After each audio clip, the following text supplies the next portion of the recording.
guess I'll just get this slushy off my van now, I guess.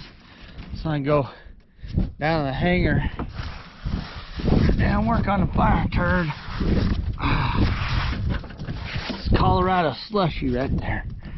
Oh, dang.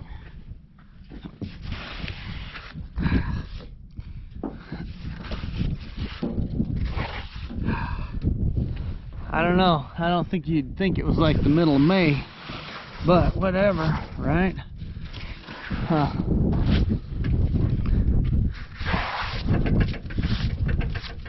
It's ridiculous. Good enough for me, I guess. Getting down the road. Because I have other projects to get on. I gotta get on the FireTurd. I needed some tools, so they're in the tools I need are in the van, so I gotta take my van down to the hangar. Kind of having a hard time keeping my foot out of the throttle this morning, just because I got an exhaust leak or something on the van, and it's kind of starting to sound good. Got me thinking about maybe changing mufflers on the van. Give me some Flowmasters or something on there going. Bah! Just like Matt, you can see where my rod bolts are catching the pan or the windage tray. You can see all these marks where the actual bolts are actually hitting the windage tray. So I'm going to have to space it. I don't think it's going to take much space, but the ARP studs are a 10 by 125 pitch thread, or 10 millimeter by a 1.25 thread pitch. So what I'm going to do, I think, is try and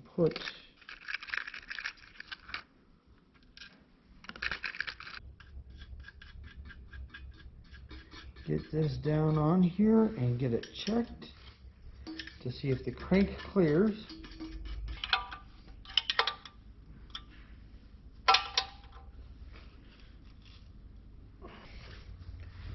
Let's try this.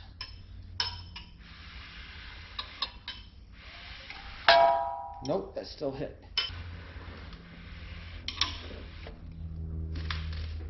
That's the one that hit right there.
today's kind of been one thing after another. So I was gonna just take my ARP head bolts from the FireTurd motor, the 5.3, and use them on the 6-liter. But apparently this 5.3 over here is a Gen 4. Of course, it's got Gen 4 rods. But this block here, the 6-liter block for the 408, is a Gen 3 block, even though when I got it, it had Gen 4 rods in it. So I had a set of like stock torque to yield bolts that were the ones that had the 4 short bolts, the two ends are shorter on these heads. All these other ones are the same length except for those 2 outside ones. So I have basically brand new factory torque to yield bolts that I torqued in there. And then I'm not really happy with the amount of engagement on the locks on the roller rockers. My push rods may be too long. I think they're 7.425. So I may have to go down to like I'm thinking like maybe a 7.38 or something maybe, because I'd like more thread engagement on the locks. I think they only have maybe 2.5 threads of engagement, which I don't like that at all. I'm afraid they're just going to rip out with the spring pressures and the amount of lift being 1/8 rockers. But I was looking at where the roller tips line up on these things, and they're fairly close to the center of the valve stem. And of course the valve guides, or the guide plates, actually keep them lined up pretty good. And then even this guy that's pretty much compressed over here, it doesn't look like the roller tip rolls too far off the center. And I should be probably somewhere around with these 1/8 rockers, somewhere around a 668 lift or something. So I guess with a little shorter, they start a little further back and then rock not quite as far forward on the valve stems, but they still appear to be sitting pretty good. So I'm not sure I want to worry about it. The only thing that I'm really worried about is the amount of thread engagement on the locks. I've rotated the engine over by hand, and nothing hits. I'm not hitting pistons or anything, but these pistons have a pretty good sized dish in them. Even with these 706 heads, I think I'm only going to be like 8.5 to 1 compression, so it's a lot less compression than most folks are running. But hopefully that'll protect me a little bit on the boost side of things. I can't say that I'm happy about how I'm having to set up the top end of this, but when you're out of money, you're out of money. When you saved up your parts on the shelf, you use what you have available, and this is kind of what I got available. And I'm afraid if I use a stock push rod with 1/8 roller and these heavier springs with a huge lift cam, I'm pretty sure they're not going to hang with the pressure. So it's like about $100 for another set of push rods, which I don't have. If I had $100 to spend on that crap, then I would probably just spend a couple $100 and buy a new set of slugs to put on this motor over here and not worry about it. I wouldn't cry if I broke it. Thinking about maybe just putting the GT45 turbo on and then taking the wastegate that I have and then replumbing the wastegate, like cut it off of that tube and then plumb it into the log, and then that way I have that one on the log, and then I can go around the GT45 to wastegate the GT45, and then if I get my tax return I can go ahead and buy another one of those 60mm wastegates, and I can weld it right back on to where that one is, and then I can put, it'll be easy I think at that point to just go ahead and put the compound turbo setup back on it, and then I'll run my Mac valves and run both wastegates. But I think that little turbo still is not wastegating nearly enough, and I think I'm just creeping up on boost so high that things got wild.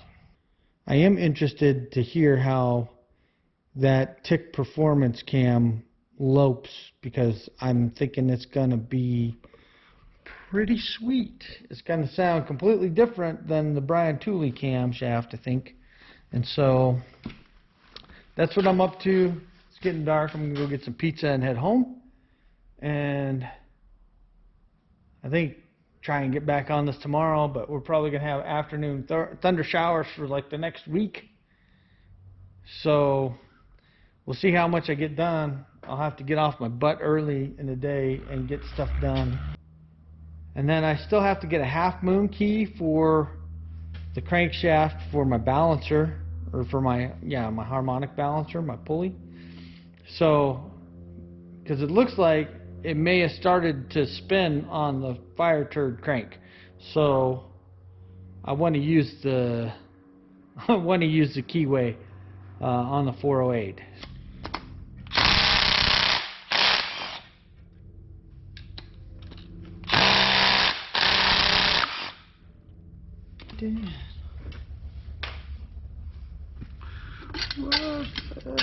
But a second-hand emotion, nothing's slow. Got to do with it, got to do with it.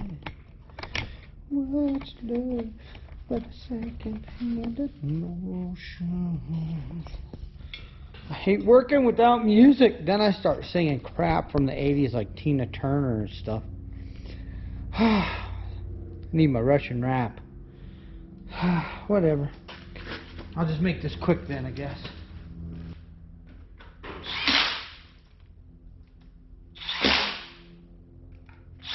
Should I paint it? Should I care?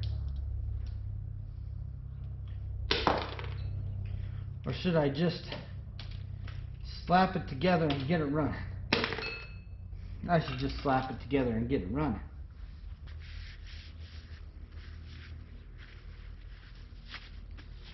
Everything is so covered in oil from all my oil misadventures.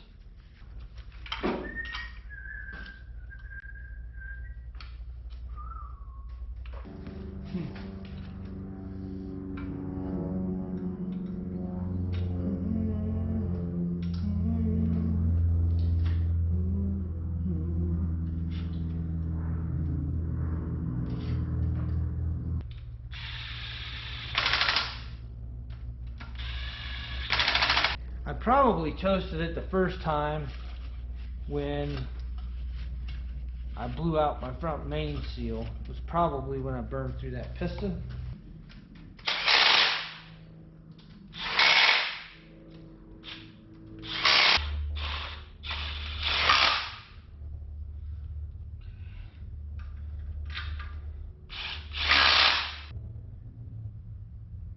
Oh well, I'm going to go to a time lapse and continue working on this, getting stuff moved over. I'm going to think about what I want to do as far as painting it. Not even sure that I should worry about painting it, honestly. I don't know. Every time I pretty something up, it just bites me in the butt, I guess.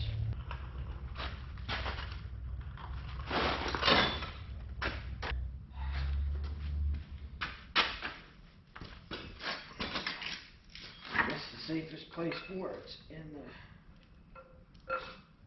in the motor, in the block.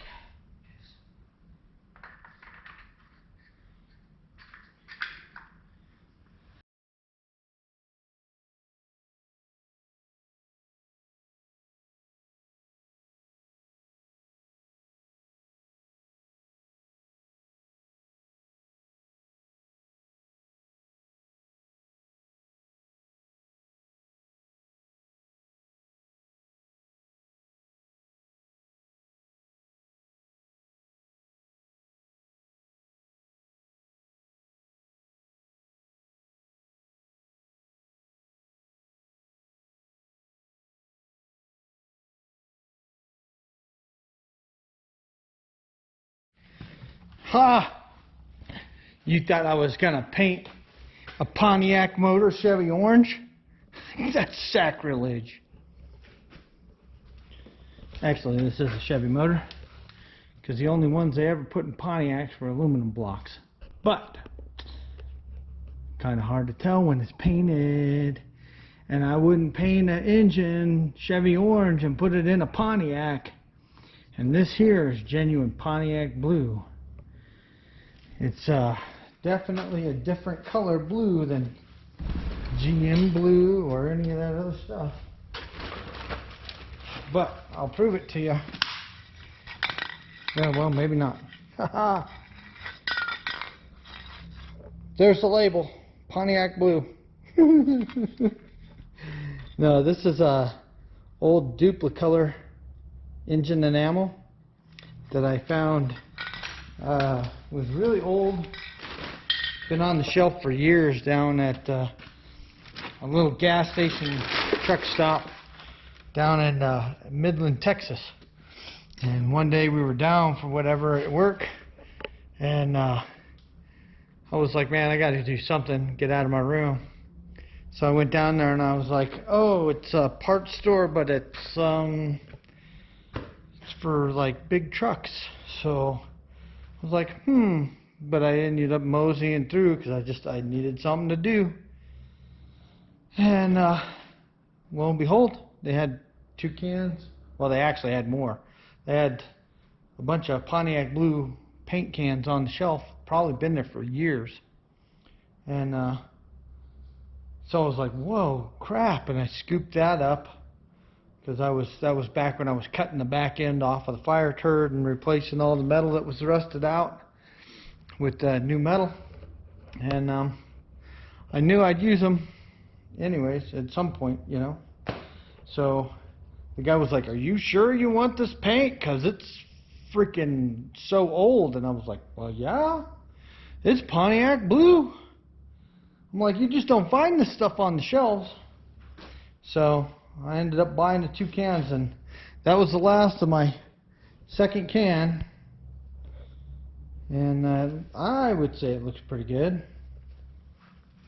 Kind of touched up the oil pan in the front timing cover and the valley cover up there as I was doing it. So I masked it off this time. I ain't painting inside the motor. The heck with that. Don't need those kind of problems. I got enough of my own stupid mistakes to do that one over again. But yep, I could have painted it GM blue. I could have painted it Ford blue. Could have painted it Chevy orange. I got some metallic black. I've got some satin black left. Wouldn't have been enough for the entire motor. But yeah, all kinds of stuff. I got Hemi orange. I got a bunch of different colors that I got sitting on the shelf. But anyhow, I decided, yeah, I just need to do this one Pontiac blue. It's going in the Pontiac. Makes it look right for the car, I think. And there's something about a Pontiac blue motor sitting in a classic Pontiac. So there it is, Pontiac blue. Again, at least that way it looks the way it did when I took it out to LS Fest West. So I'm not really messing with a whole lot of stuff. I mean, it's a built 408 now, on the bottom end anyways. I just had to use what I had for the top end. So we'll see what happens there. I don't know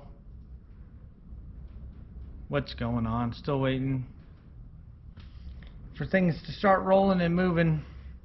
But there it is, Pontiac Blue. I think it looks pretty darn good.